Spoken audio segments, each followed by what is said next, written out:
tal? ¿Cómo les va? En los videos pasados estuvimos viendo los factores que afectaban la velocidad de reacción y más específicamente estuvimos viendo cómo la concentración afectaba la velocidad de reacción y luego obtuvimos las fórmulas de concentración en función del tiempo. Ahora, antes de ver otros factores que afectan la velocidad de reacción, como la temperatura, vamos a ver algunos temas para ir llegando a esto de cómo la temperatura afecta la velocidad de reacción. Y para eso lo primero que tenemos que ver es la teoría de las colisiones de la velocidad de reacción. Entonces, la noción fundamental de esta teoría es que las moléculas, átomos o iones tienen que colisionar para que una reacción ocurra. Entonces, moléculas, átomos o iones colisionan y tienen que colisionar para que la reacción ocurra. Aunque un aumento de concentración en los reactivos da lugar a un mayor número de colisiones por unidad de tiempo, no todas las colisiones van a ser efectivas. Entonces ya vimos que la concentración afecta la velocidad de reacción porque aumenta el número de colisiones que puede haber, pero no necesariamente va a ser el caso porque tenemos que ver cuáles son colisiones efectivas y cuáles no.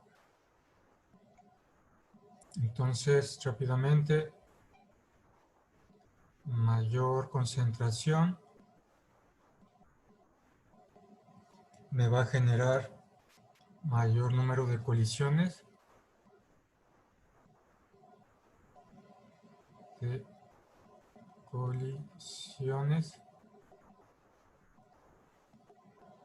Pero no todas las colisiones son efectivas. Pero no todas las colisiones van a ser efectivas. Entonces, ¿qué tiene que pasar además de que las moléculas, los átomos o los iones estén colisionando? Entonces, tiene que pasar lo siguiente. Para que una colisión sea efectiva,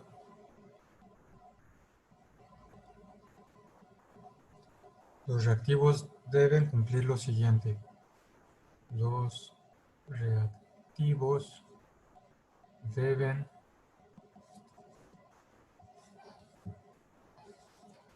número 1.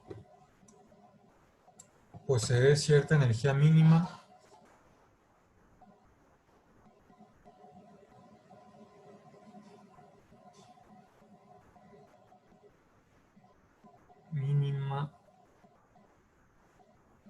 para reacomodar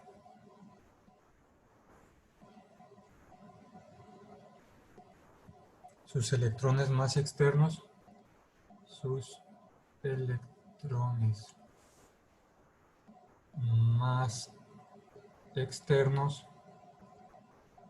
durante la ruptura de enlaces y formación de nuevos enlaces.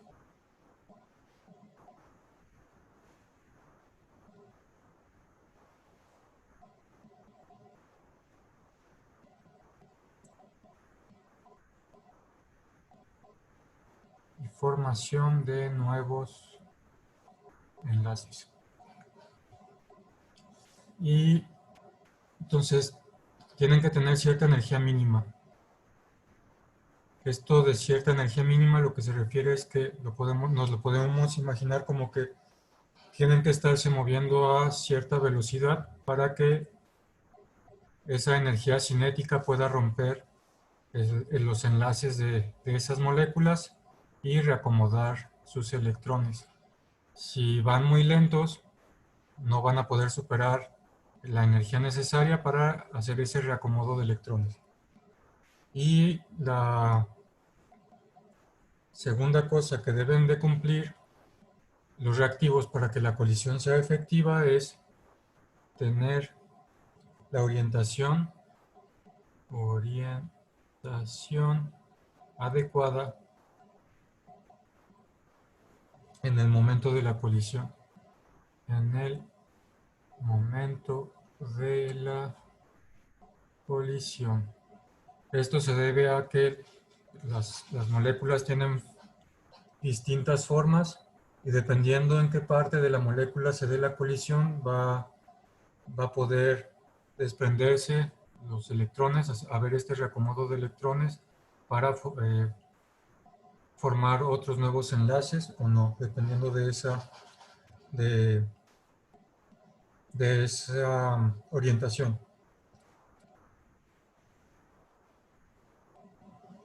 Entonces, en resumen, sobre estas dos cosas es que para que una reacción ocurra, debe haber colisiones,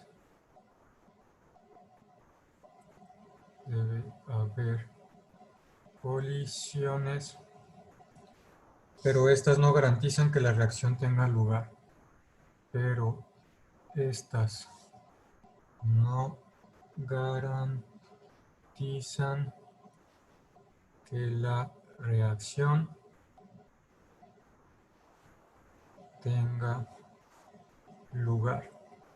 Entonces, como vimos, para que sí tenga lugar la reacción, las partículas se deben de estar moviendo con cierta velocidad suficiente para que puedan reacomodar los electrones en la colisión. Y dos, las partículas tienen que tener la orientación adecuada para que pueda haber una reacción.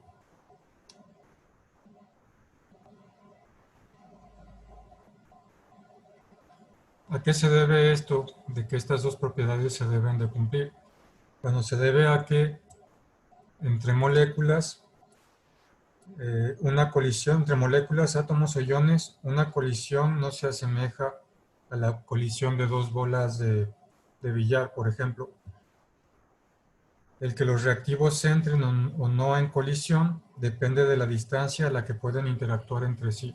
Entonces, hay que recordar que cuando estamos hablando de colisiones entre partículas como moléculas, átomos o iones, estamos hablando de cuestiones que ocurren a nivel atómico y la física que rige esos niveles no es la misma que la mecánica clásica. Entonces, cuando dos bolas de billar chocan tal cual, una tiene contacto con la otra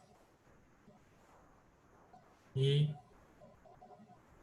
le transfiere esa energía de movimiento y esa cantidad de movimiento. En el caso de tener moléculas o átomos o iones, lo que nos podemos imaginar de cierta forma es que la carga positiva está dentro, en la parte central del átomo, y alrededor vamos a tener una nube de electrones que va a tener carga negativa. Entonces, cuando choca con otro átomo u otro ion u otra molécula, en términos generales, esas cargas negativas van a ejercer una fuerza de repulsión. Entonces nosotros tenemos que hacer que vayan con suficiente velocidad, con suficiente energía a esas partículas para que puedan contrarrestar esa fuerza de repulsión entre cargas iguales. Y si tienen energía suficiente, esas cargas iguales esa nube de electrones se puede reacomodar haciendo que sí interactúen entre sí las partículas.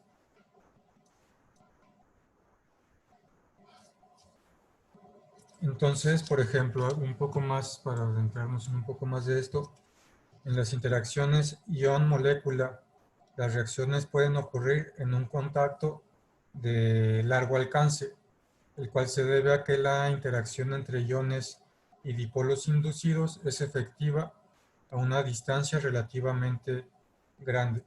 Entonces, vámonos a imaginar una interacción ion-molécula. va a interaccionar con una molécula.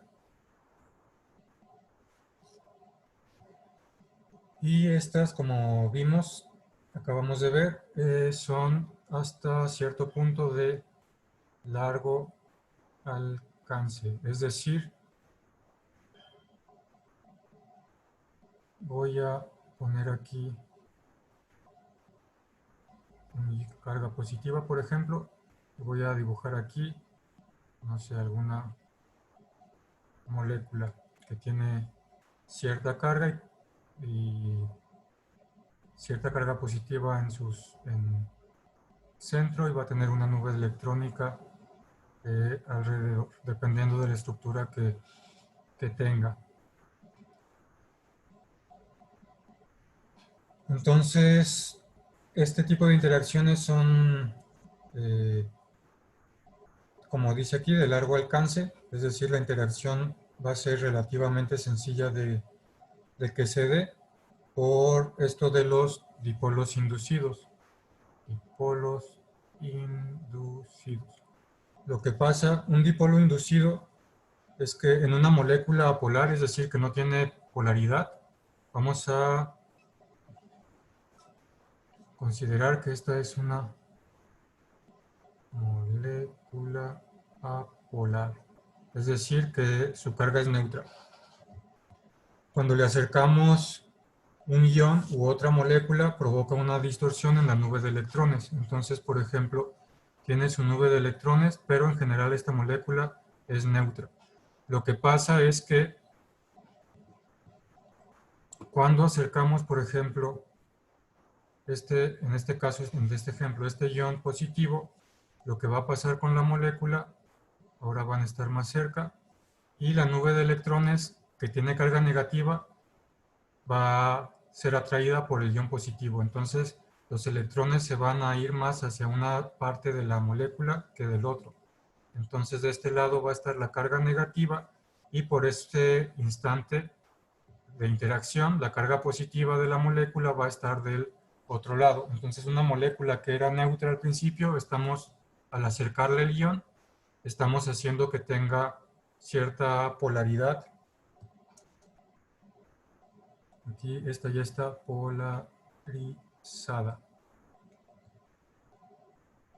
Y al estar polarizada, entonces sí va a haber una fuerza de atracción entre la carga, en este caso positiva del ion, y la carga negativa de esta molécula que se indujo, este dipolo, se indujo que tuviera carga negativa de un lado y carga positiva del otro.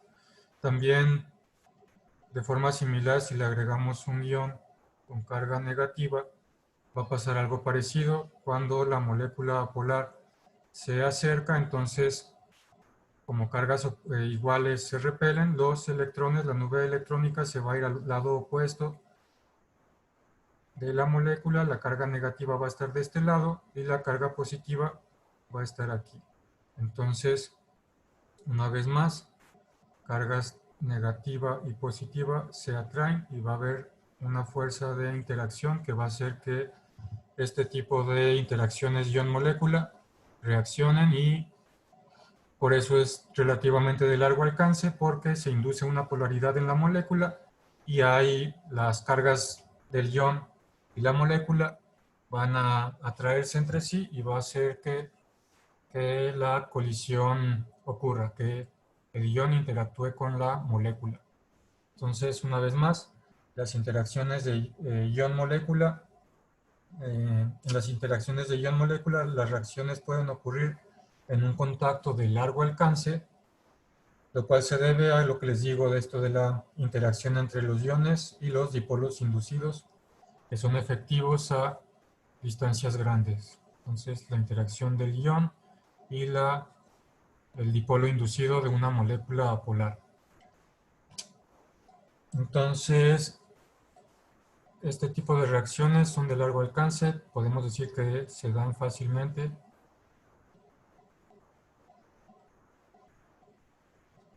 En contraste, los reactivos en una reacción entre gases es más difícil que interactúen.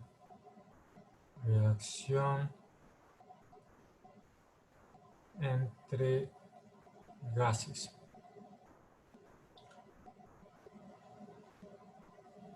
Entonces, como les digo, en contraste, los reactivos en una reacción entre gases suelen ser neutros y su interacción solo es apreciable a través de fuerzas de muy corto alcance de dipolos inducidos.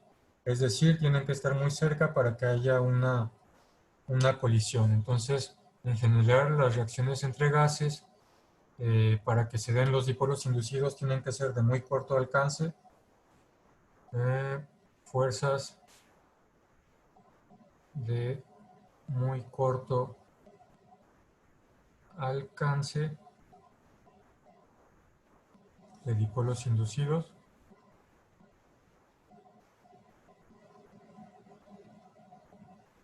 Y para que haya interacción, para que haya una colisión, tienen que estar muy cerca entre sí. Muy cerca entre sí para que haya colisión. Entonces, estas reacciones entre gases son más difíciles de que ocurran. Esto es solo para ejemplificar que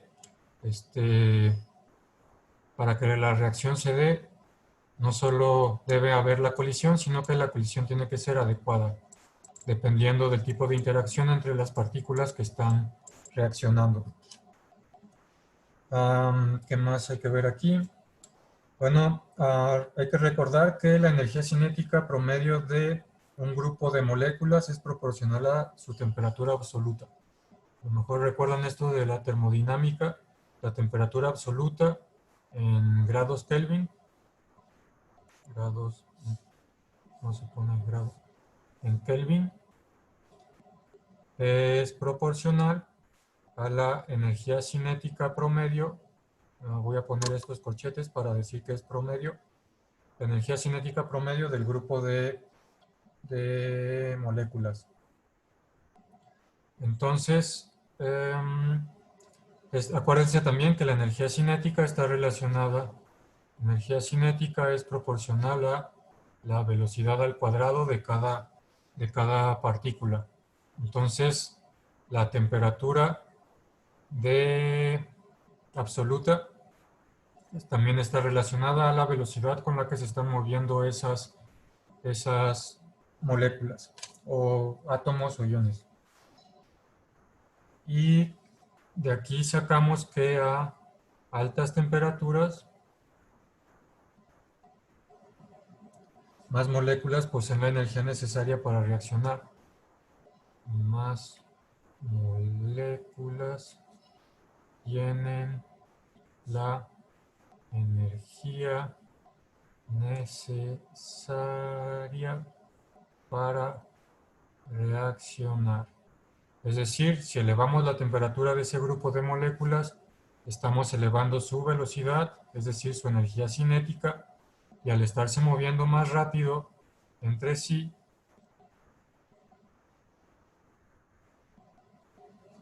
tienen velocidad grande, y al estarse moviendo más rápido, es más fácil que rompan esos enlaces que hay entre las moléculas o que rompan esas fuerzas de repulsión debido a los electrones con la nube electrónica de las moléculas y que ahora sí interactúen entre sí. Entonces, entre más temperatura haya, la energía cinética es mayor, la velocidad con la que se mueven más número de moléculas también es mayor y es más fácil que interaccionen las partículas entre sí. Como dijimos, una vez que chocan las moléculas, deben de tener una orientación adecuada para reaccionar. Entonces, ya si podemos garantizar que choquen, pero no porque choquen va a ocurrir la colisión.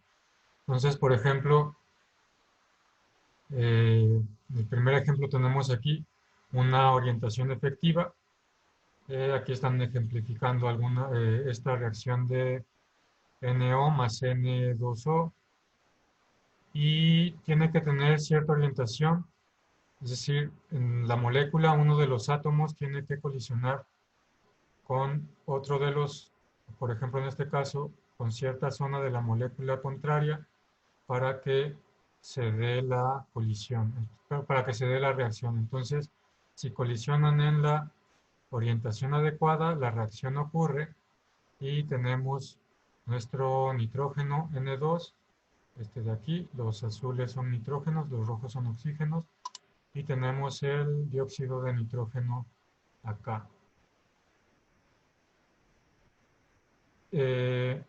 Si tenemos, como en el inciso B, una orientación inefectiva, por ejemplo, acá en este ejemplo gráfico están colisionando los nitrógenos directamente, aquí y aquí, y si pasa esto,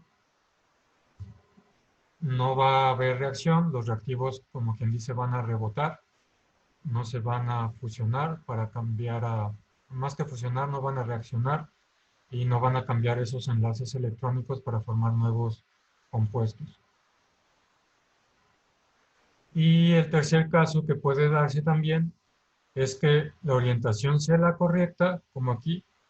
Aquí la orientación es correcta, como en el primer ejemplo, pero no hay reacción. Cuando pasa esto no hay reacción porque en el inciso A teníamos energía cinética suficiente para que hubiera ese reacomodo de enlaces.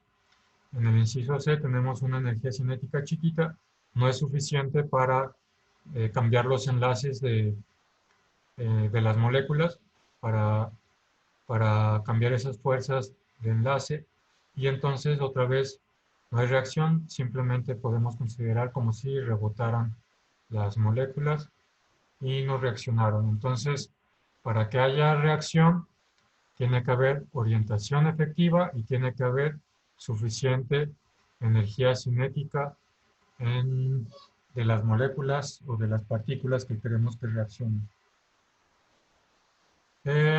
Entonces, ya vimos como introducción que para elevar la energía cinética del grupo de moléculas, elevamos la temperatura. Y otra cosa que favorece las reacciones es la presencia de un catalizador. Entonces, la temperatura aumenta la energía cinética del grupo de partículas. Entonces, por eso favorece que haya reacción.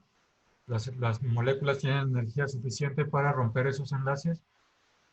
Y la otra forma que podemos favorecer una reacción es a través de los catalizadores. Los catalizadores, vamos a verlo más adelante con detalle, pero ahorita como introducción lo que hacen es favorecer una orientación correcta. Favorecen una orientación efectiva. Entonces, si metemos estos catalizadores a la reacción, van a favorecer que haya una orientación efectiva, y si hay una orientación efectiva de las moléculas, entonces es más probable que interaccionen entre sí y que haya una reacción. Entonces, con respecto a la teoría de las colisiones, esto es todo lo que vamos a ver por el momento. Esto nos sirve para explicar los siguientes temas, sobre todo para explicar cómo la temperatura y los catalizadores afectan la velocidad de reacción, y todo esto está basado en esta teoría de colisiones. Considerar que las moléculas, átomos o iones están colisionando y esas colisiones es lo que da lugar a la reacción. Entonces, por el momento le dejamos aquí y continuaremos con los siguientes videos.